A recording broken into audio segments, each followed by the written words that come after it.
Buenas tardes. Ok, Para mí es un honor presentaros ahí hoy en este Congreso Nodos a doña Victoria Turbiñes, catedrática del Departamento de Comunicación y Psicología Social de la Universidad de Alicante, licenciada en Psicología y doctora en Sociología. Es docente del grado en Publicidad y Relaciones Públicas en Creatividad Publicitaria, directora del departamento hasta el 2013, coordinadora del máster en Comunicación e Industrias Creativas. Entre sus muchas publicaciones, pues, diferentes artículos científicos indexados en las más prestigiosas revistas de comunicación, de salud, en diferentes publicaciones relacionadas por ejemplo, la revista Comunicar.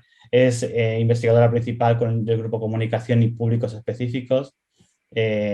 Además de toda esta parte académica, además es socia y vicepresidenta de Kids Co, fundadora del Platcom, miembro de CREA, editora de la revista Mediterránea de Comunicación, miembro honorífico de RELAID, el 14º premio Hermes por su trayectoria docente e investigadora en defensa de la comunicación responsable.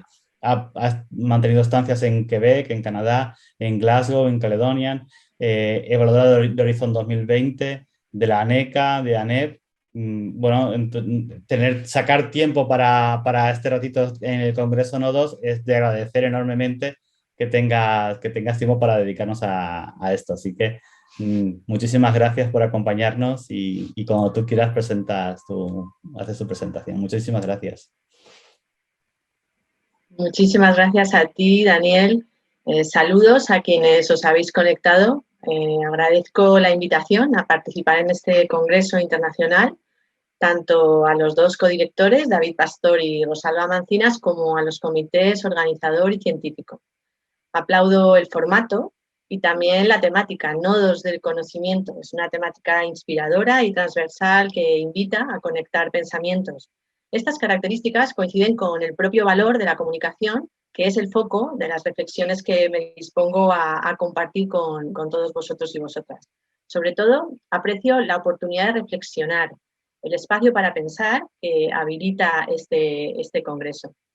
Abordaré primero la comunicación como campo científico y luego me detendré en las distintas facetas que realizamos quienes pertenecemos al campo, la investigación, la transferencia, la docencia y la gestión. Pondré énfasis en los retos que quedan por conseguir, siempre desde mi punto de vista, que es una mezcla de experiencias, resultados de algunas investigaciones y también poderosas intuiciones. La comunicación tiene un flujo imparable. Eh, Voy a conectar el, aquí, el Power.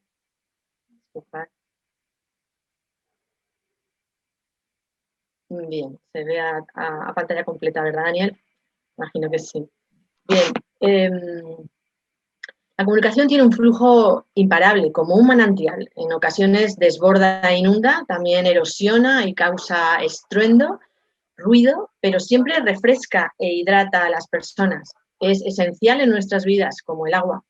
Por ello podemos representar la comunicación como un río, una cuenca fluvial, un enorme río que atraviesa los campos científicos, lo que explica también su interdisciplinariedad y los fertiliza con sus aportaciones, porque la comunicación suele aportar siempre un valor añadido y acaba en el mar, un inmenso mar donde desemboca uniéndose a otros flujos, contribuyendo a algo más grande y más rico, manteniendo su licuididad. Veamos qué sucede en el campo científico. Ese manantial, ese caudal fluvial de la metáfora que os propongo. Como campo científico, la comunicación no existe. Hoy por hoy, seguimos sin un código UNESCO propio. Continuamos subordinados a la psicología, a la sociología, a la política, a la economía. ¿Por qué es importante tener un campo propio? Es importante porque todos los procesos de evaluación, tanto de las enseñanzas como de proyectos de investigación o trayectorias curriculares, son gestionados bajo el prisma del concepto de campo científico. La financiación, las partidas presupuestarias y sus convocatorias se mueven por campos científicos.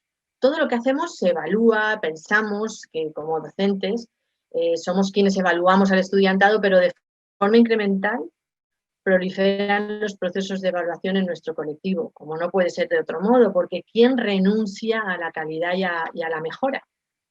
A pesar de los esfuerzos que la sociedad científica más numerosa de este campo, la Asociación Española de Investigación de la Comunicación, viene realizando para el reconocimiento del campo, no hemos conseguido todavía que se considere el campo de comunicación en las políticas públicas.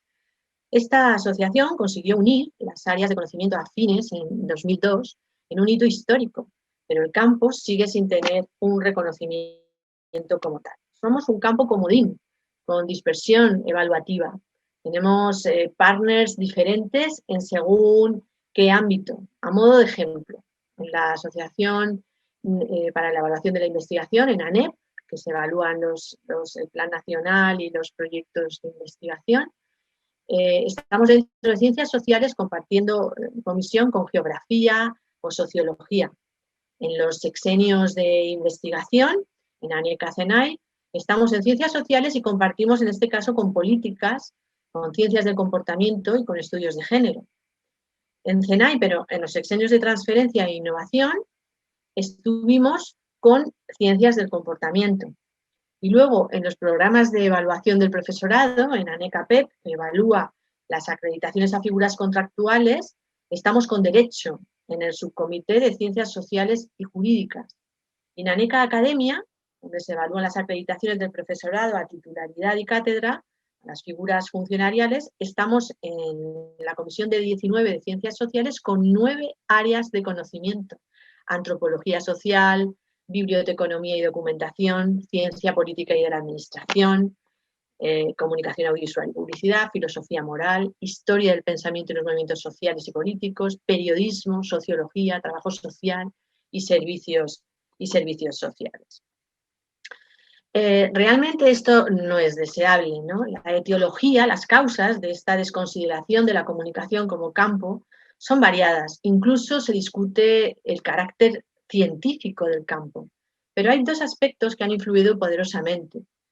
Primero, las parcelas de poder en torno a las áreas de conocimiento involucradas, su inercia a conservar el status quo, así como la juventud de los estudios. En España, el ámbito formativo en educación superior comienza a caminar en los años 80 del siglo pasado. No hemos cumplido todavía 50 años, no tenemos ni medio siglo. En comparación con ciencias como la medicina o el derecho, somos realmente adolescentes. Por eso necesitamos un espacio propio. El carácter de la comunicación es interdisciplinar en esencia. Así hablamos de comunicación de la salud, comunicación social, comunicación política, comunicación científica. Si reivindicáramos este aspecto, un campo propio, podríamos protagonizar el famoso campo interdisciplinar que tanto se está planteando en las esferas de evaluación para los perfiles transversales. Quizás ahí encontraríamos mejor nuestro sitio. Tener un campo propio nos permite converger, sumar esfuerzos, tener mayor peso en la esfera científica. Es ahí donde un nuevo reto emerge con fuerza, el reto de la convergencia. Periodismo, comunicación audiovisual y publicidad, dos áreas de conocimiento en España que realmente son tres. El periodismo se concentra en lo informativo y también en lo opinativo.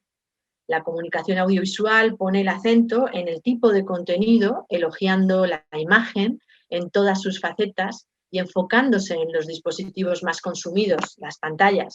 Y por su parte, la comunicación audiovisual, la comunicación publicitaria, está concentrada en la comunicación persuasiva y se ocupa de las marcas y de esa comunicación que puede ser de productos, de servicios o de ideas. En la actualidad, en estos tiempos líquidos, en el sentido de Bauman, estas áreas viven un acercamiento histórico. Vivimos hoy un momento que propicia la convergencia de áreas de conocimiento y nos puede permitir tener una entidad propia y cohesionada que solo puede fortalecernos. Todas las áreas de conocimiento compiten por la atención del público, todas alimentan los mismos caudales informativos donde fluyen los contenidos y estos se consumen de forma ubicua hablar de una difuminación de los límites que diferencian las distintas disciplinas. Estamos instalados en la convergencia del conocimiento y de las prácticas profesionales. Un egresado, por ejemplo, en Publicidad y Relaciones Públicas, tiene una denominación que no hace justicia a lo que puede llegar a realizar. ¿Qué medios son publicitarios y cuáles no? ¿Por qué la mayoría de profesionales de la publicidad están virando hacia la consultoría? ¿Imagináis qué puede aportar un publicitario o una publicitaria en los departamentos de investigación y desarrollo? ¿Deberíamos denominarlos publicitarios o comunicólogos, en el sentido de Joan Costa? En consecuencia, estamos abocados a reformular las profesiones y las denominaciones de los propios estudios universitarios de comunicación, pero ¿estamos preparados para ello? La comunicación define a los tres ámbitos mencionados: periodismo, comunicación audiovisual y publicidad y relaciones públicas, y cada vez la utilizamos más como concepto cohesionador. La comunicación hoy está instalada en el cambio constante. El cambio constante exige la adaptación permanente, compromete los modelos de eficacia con los que valoramos hasta ahora los resultados. Esta realidad que ha venido a quedarse funciona a un ritmo frenético, diferente al de la creación y producción y medición de contenidos. El mundo en que vivimos y el momento mediático que vivimos exige el mismo grado de especialización que de versatilidad en los perfiles profesionales. Quienes comunican son intérpretes culturales, traductores del idioma de la empresa al idioma del público, gestores de la comunicación social, ideadores de contenidos, creadores, al fin y al cabo, de singularidad y de diferencia. Como dijo Antonio Escotado, recientemente fallecido por desgracia, los publicitarios somos emisarios de paz, porque un mensaje publicitario es fruto de la negociación y del consenso. Por cierto, no se pierdan el revolucionario discurso de Tony Segarra en su investidura como doctor honoris causa por la Universidad Antonio de Nebrija. Está en YouTube. Lo tituló Elogio de la publicidad y es un documento sin precedentes, muy inspirador, que revela los nuevos vientos que están refrescando la profesión. Defiende abiertamente el capitalismo y contraargumenta brillantemente todas las críticas endémicas que ha sufrido la profesión: la creación de necesidades falsas, el escudo de lo artístico, la falta de una defensa abierta del negocio, la impostura publicitaria, la frivolidad, el postureo. Volviendo a la necesidad de unir fuerza entre las distintas disciplinas comunicativas, la necesidad de convergencia no es solo una aspiración del campo, sino que también es una necesidad de la profesión. ¿Cómo vamos a crear y comunicar en la controvertida metaverso? La nueva generación de Internet que ya ha anunciado Facebook. La evolución que dicen que ha venido a quedarse y donde la realidad aumentada y la realidad virtual, las redes sociales y todos los espacios digitales van a interseccionar para construir nuevas experiencias de comunicación inmersivas, multisensoriales, como una extensión del mundo real. Bien, pues converger implica ganar relevancia. Decíamos que los distintos estudios de comunicación están confluyendo y la convergencia aumenta el caudal de ese río metafórico, es decir, cada vez somos más fuertes, obtenemos más peso y reconocimiento. Lo que hacemos se reconoce valioso, la comunicación es valiosa, se conocen mejor las consecuencias del valor de la comunicación. Y lo más importante, podemos decidir los criterios que respondan a nuestra peculiar idiosincrasia. Como muestra de estas conquistas, por primera vez en 20 años de la historia de ANECA, preside la Comisión de Evaluación de Academia una presidenta del área de comunicación audiovisual y publicidad. Por fin hemos puesto una pica en Flandes y tocamos algo de poder, nos hacemos oír, nos otorgan confianza. Este momento convulso y cambiante asegura nuestro impulso futuro. La comunicación es anhelada en cualquier esfera porque aporta valor. Ello nos enfrenta, nos obliga a prácticas éticas. La honestidad, la autenticidad y la responsabilidad deben ser los faros de nuestro desempeño. Uno de los vocablos que más se utiliza en estos tiempos es la famosa transparencia. La transparencia Es la consecuencia de un proceso de comunicación intenso, enfocado y eficaz. Evidencia sensibilidad, conciencia comunicativa y supone una serie de prácticas profesionales orientadas por la ética. Pero todo empieza por la formación de quienes serán profesionales y actuarán en el mañana. La formación está en nuestras manos. ¿Sentís esa enorme responsabilidad? Porque al menos yo sí la siento. Somos modelos, formadores, investigamos, transferimos y además también gestionamos. Esto último ha ganado peso. Nos dicen papas, personal de apoyo al PAS. Esto sucede por una desviación importante del objetivo de los desarrollos informáticos. Desarrollamos aplicaciones para que el propio profesorado las cumplimente y el PAS se convierta en vigilantes del proceso. Nos han diferido las tareas administrativas y las hemos asumido sin más. Somos un colectivo peculiar, poco dado a las reivindicaciones colectivas, demasiado atareado en llegar a todo lo que nos asignan, ¿no? Sigamos haciendo autocrítica para huir de la autocomplacencia y solo así procuraremos la mejora. Hemos hablado del campo, ahora toca hablar de quienes lo conformamos y de las multifunciones que desempeñamos. Comencemos con la investigación. ¿Calidad o cantidad? La investigación permite obtener mejoras económicas, sexenios, dirigir tesis, pertenecer a algunos órganos colegiados, acceder a la evaluación. Hay tribunales que solicitan miembros con sexenios, comités de evaluación en ANEP, ANECA, comisiones dentro de las universidades. Es decir, que la investigación nos permite evolucionar y conseguir esferas de decisión que sin investigación consolidada podemos conseguir. Y una de las cosas más importantes, nos permite también promocionar en la carrera académica. Entre todos los productos que genera la investigación, el libro científico es el mayor y mejor valorado. A pesar de que el libro ha sido siempre en nuestro ámbito el producto por excelencia más utilizado, en clara minusvalorización necesitamos recuperar este formato que permite lo ensayístico, facilita un espacio más flexible para las ideas y proporciona enorme valor. En el programa ANECA Academia, donde se valoran las acreditaciones a titular y cátedras, en la modificación de los criterios de 2019 se introdujo una compensación entre artículos y libros en expedientes con situaciones límite. Esto ha sido muy importante para algunas trayectorias. Esperamos que en la modificación inminente, la del 2021, porque este programa se actualiza cada 2 años, estas medidas permanezcan e incluso se mejoren. En estos procesos de acreditación, el peso de la investigación es decisivo. ¿Y qué recomendaciones se pueden lanzar para estos procesos de acreditación en ANECA Academia? Primero, asumir que quien desea acreditarse necesita tener ciertas nociones de documentación. Si no ha obtenido ese rodaje a través de los procesos que ha atravesado con sus publicaciones, pues también deberá solicitar el apoyo de la biblioteca universitaria más cercana, pero es indiscutible que necesitamos conocer ciertas nociones de documentación.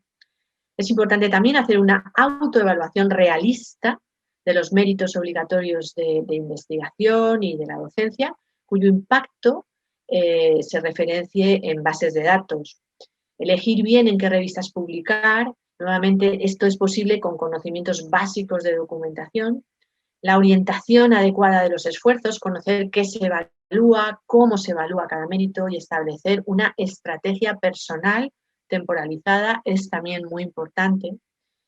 En la solicitud de acreditación ANECA, lo más importante es que se realice cuando los méritos obligatorios se alcancen al 100%, en A o en B, sabéis que hay 2 categorías, pero al 100%, porque si el perfil está al 80%, se necesitan adicionalmente méritos complementarios, que no siempre se acreditan de todo de forma correcta.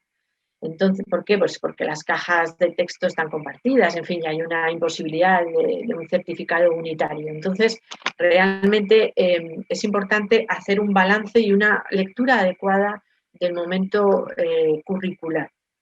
Considerar que tanto JCE de Clarivate como Scopus actualizan el índice de impacto anual en junio o julio del año siguiente es también muy importante, porque si se aportan publicaciones recientes con el cuartil o el índice de impacto del último año disponible, puede que en el momento en que se sea que ese expediente sea evaluado por la comisión, ese cuartil haya cambiado. Y entonces esto trastoca la previsión inicial de los y las solicitantes. También es importante valorar la renuncia al procedimiento de evaluación cuando se recibe una resolución provisional negativa. Esto es algo que poca gente hace, pero puede suponer una ganancia en los plazos. Como sabemos, existe un debate pertinaz entre la cantidad y la calidad. El sistema de acreditación del profesorado es meritocrático. Antes era democrático. En algo hemos mejorado. Y el sistema prima lo cuantitativo. La principal debilidad del sistema es que equipara la calidad del artículo a la calidad de la revista, desatendiendo las implicaciones reales que proporciona el índice de impacto. Bien es cierto que los textos que se publican han pasado una revisión científica por pares ciegos y en su mayoría esta revisión sí que recurre a los aspectos cualitativos del texto. Entonces, la evaluación cualitativa, en cierto modo, está implícita en la publicación en revistas top. Por parte de las agencias evaluadoras, existe la intención de profundizar en la valoración cualitativa, pero valorar cualitativamente todos los méritos que se aportan en una trayectoria es práctica, técnica y humanamente imposible. Sí sería posible hacerlo en los 4 méritos preferentes cuya selección se pide en el proceso, al igual que sería posible en los 5 méritos que se aportan en las solicitudes de sexenio. La realidad mejoraría incorporando a más personas evaluadoras y modificando los absurdos límites legales que fijan el número de miembros que pueden actuar en las comisiones y que tienen maniatada a Ánica. Evaluar es una responsabilidad de todos y todas. Y sí, no es una tarea bien pagada, pero ya sabemos que la falta de un reconocimiento justo de nuestra labor es un mal endémico, aunque no por ello debemos dejar de denunciarlo. En algunas convocatorias, CENAI ha tenido problemas para que gente del campo aceptara actuar evaluando. Esto supone un riesgo enorme, porque nuestros expedientes pueden acabar en manos de personas evaluadoras que no pertenecen al campo de la comunicación, y esto no es nada deseable. En este estado de cosas, los atajos del sistema proliferan sin control y las revistas se han convertido en la llave de las promociones, cuando esta realmente no es su tarea original. Se impone, por tanto, una reflexión seria y urgente sobre las prácticas de publicación científica. El reto actual en la edición de revistas consiste en conseguir plazos razonables. La gente lo pide a gritos, ¿no? Procesos rigurosos de revisión que posibiliten textos excelentes y no poner en un segundo plano tampoco las tareas de indexación de esas revistas en las bases de datos y repositorios, porque ¿para qué sirve una revista? Pues para visibilizar cuanto más mejor, los mejores foros, los resultados de investigación de los firmantes, ¿no? Hay que evitar las malas praxis en la edición, por ejemplo, pues la coacción de citas, la excesiva autocitación de la revista, la endogamia institucional o editorial. Eso está claro y casi todos los editores lo intentan respetar. Pero también hay retos por parte de los investigadores y investigadoras.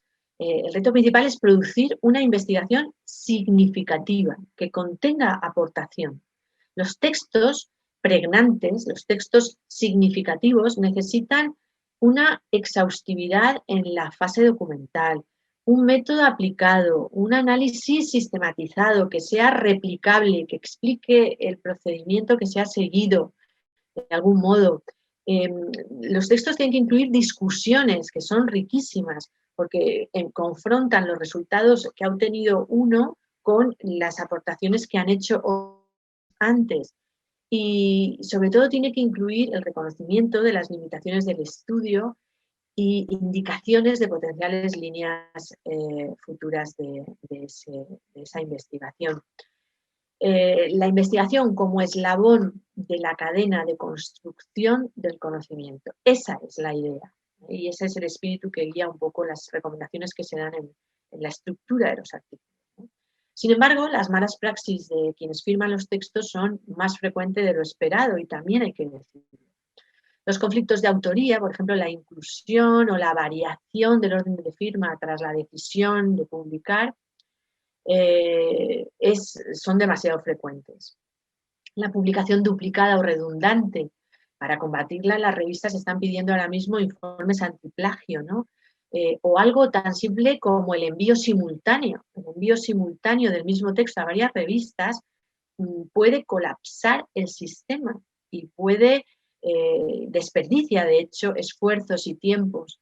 Y es algo, es una mala praxis y no hay que realizarlo, ¿no? También las citas de intercambio están a la orden del día y tampoco son deseables.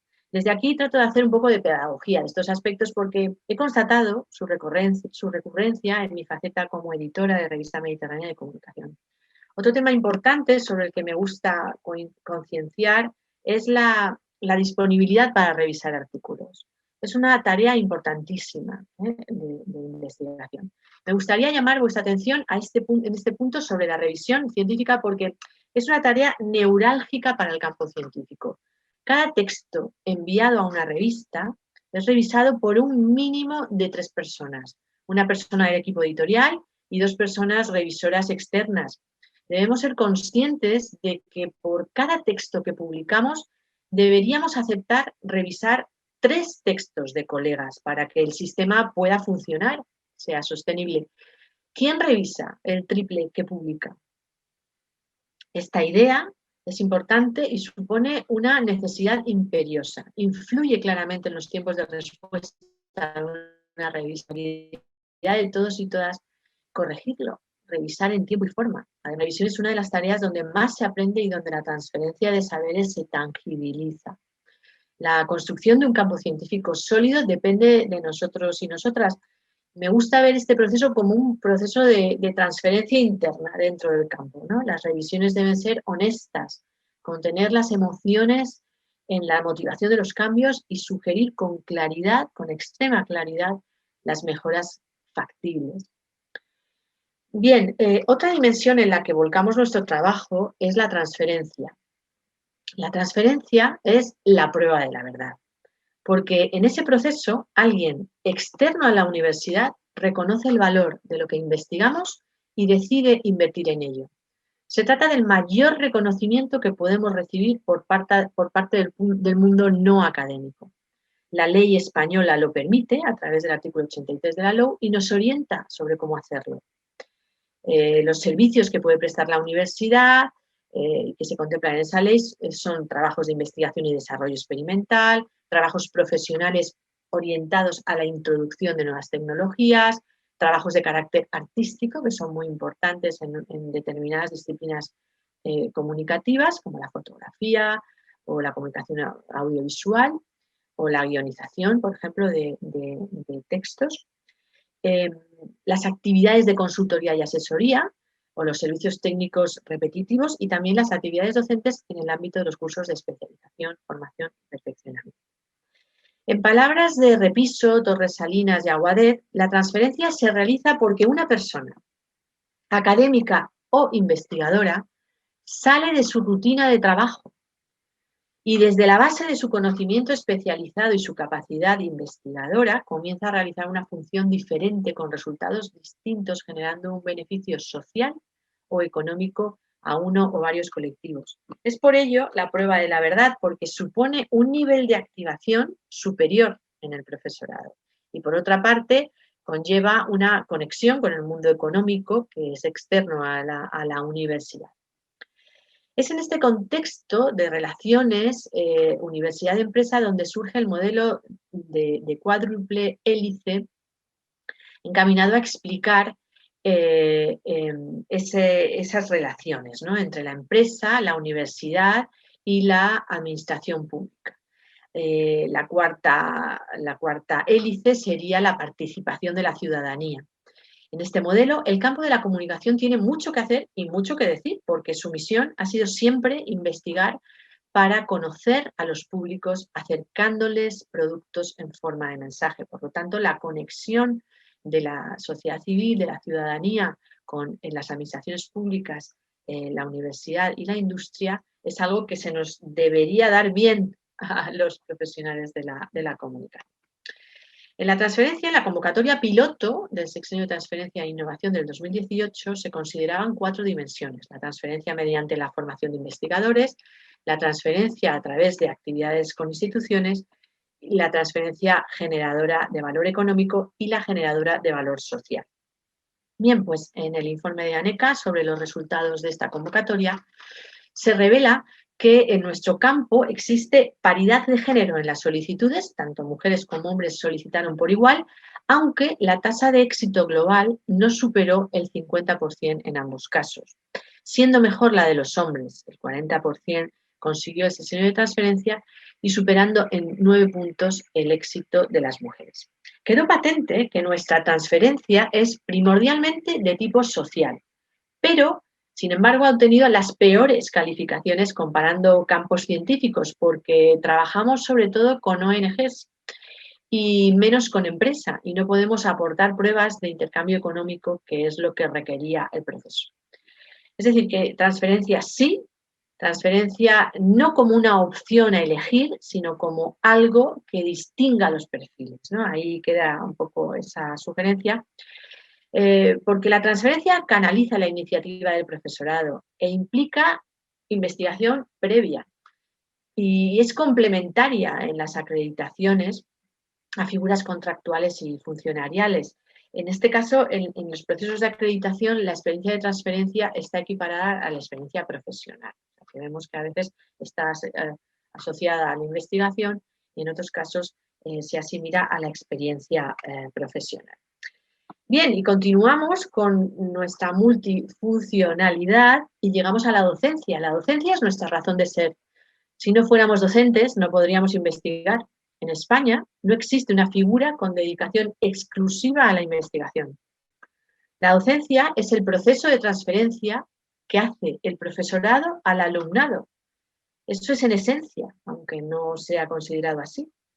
Señalaría 2 retos a los que se enfrenta la docencia en comunicación: la innovación y la alfabetización. Durante la pandemia, el profesorado ha realizado un esfuerzo brutal por seguir atendiendo al alumnado con normalidad y ha realizado una inmersión muy positiva en las tecnologías. Pero, sin embargo, las universidades no han explorado suficientemente la semipresencialidad y las oportunidades que supone. Seguimos apostando hoy por la docencia presencial, que tiene indudables ventajas, pero también muchos inconvenientes. Desplazamientos masivos, enormes edificios con costes fijos de mantenimiento, imposibilidad de conciliar trabajo, familia y formación. Supone un gasto en recursos que hemos comprobado que tiene alternativas a las que la universidad hoy está dando la espalda. ¿De verdad pensamos que este modelo formativo es el mejor y no necesita ajustes? La universidad se resiste al cambio, está instalada en una miopía que impide anticiparse a un futuro donde la docencia será mucho más flexible, sin duda, y donde formarse no implicará una dedicación exclusiva y exhaustiva como ahora supone. Creatividad, pensamiento crítico y atrevimiento y espíritu emprendedor empresarial son los objetivos para el desarrollo sostenible en materia de educación. ¿La universidad está impulsando estos aspectos con firmeza? Ahí dejo la pregunta. El segundo reto docente que tenemos es el de la alfabetización mediática. Enseñar a usar, buscar, elegir, entender y valorar los medios y sus contenidos. Es necesario dominar estas capacidades antes de comenzar a generar contenidos o trabajar profesionalmente con ellos. Y aquí tenemos un problema. ¿Cuáles son los límites de la desinformación? La comunicación persuasiva ineficaz, el insulto anónimo en redes sociales, la manipulación o el adoctrinamiento en la comunicación política. ¿Cuáles son los efectos de las malas prácticas comunicativas sobre las personas? Investigamos para constatar que todo esto existe y tiene efectos, pero nos hemos planteado si el contexto de desinformación desbocado en el que estamos inmersos es sostenible a largo plazo. Los estudios sobre el cambio climático han propuesto una teoría para conocer los límites de nuestro impacto en el planeta y establecen 3 franjas de riesgo: la franja de riesgo aceptable, una franja de riesgo moderado y un punto de no retorno, donde el daño ya es irreversible.